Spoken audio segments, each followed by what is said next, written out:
Hi, this is Jade Edmondson, and I'm giving a tutorial on how to use Kidrex.org.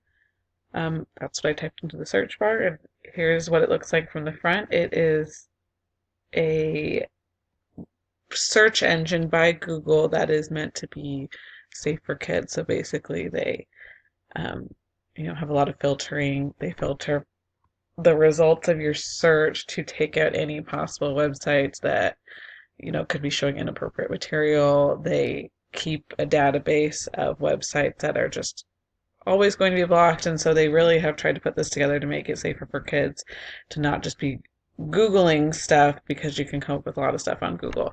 So I had a teacher recommend this to me a couple years ago when I was asking about a way to let kids research without just setting them loose on Google. And she recommended this website, and I've used it ever since. So, an example of an objective that I might use this website for is in my classroom. Actually, I'm doing this right now. I'm having students research a state that they're interested in learning more about, or that they think they already know a lot about.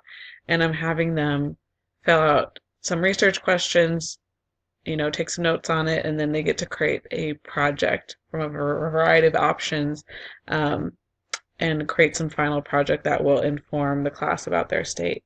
And so this is for student independent use, or it's for the teacher to model safe searching on the internet to find answers to questions. This website addresses the ISTE standards for teachers 4.A, model and teach safe digital behavior, and also the ISTE teacher standards 3.D, model and facilitate the use of digital tools for research and learning. So, for example, I have a handful of students in my class who wanted to research Hawaii. So if they type that in here, it will give you results that look just like Google. They're just going to make sure that certain websites do not pop up on here. So, Wikipedia comes on here, go Hawaii. If I'm just looking for general things on here, then I might start with that. But a lot of my students are trying to answer specific questions like, what is the square mileage of um, oops, of Hawaii. So I've taught them that they need to type in those keywords, and then a lot of the times they'll look on here and they'll go, well, it doesn't tell me what it is. And so, they need a little help at first, or they'll get help from partners of, well, find the page, and then we've actually got to read to find the answer to it. So with an area of 4,028 square miles, although this is just the big island of Hawaii. So if I wanted to find out about all of the Hawaiian Islands, and I would have to go on here. So, anyways, they can search there, go back to where they were, exit out, go back to Kidrex.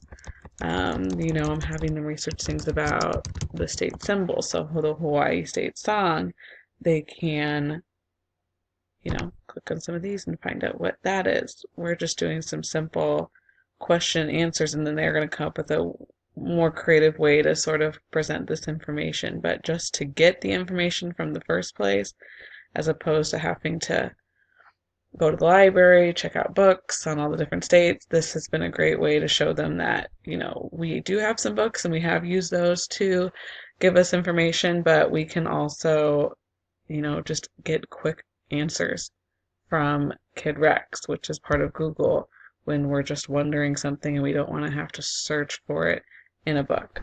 So anyways, I highly recommend this to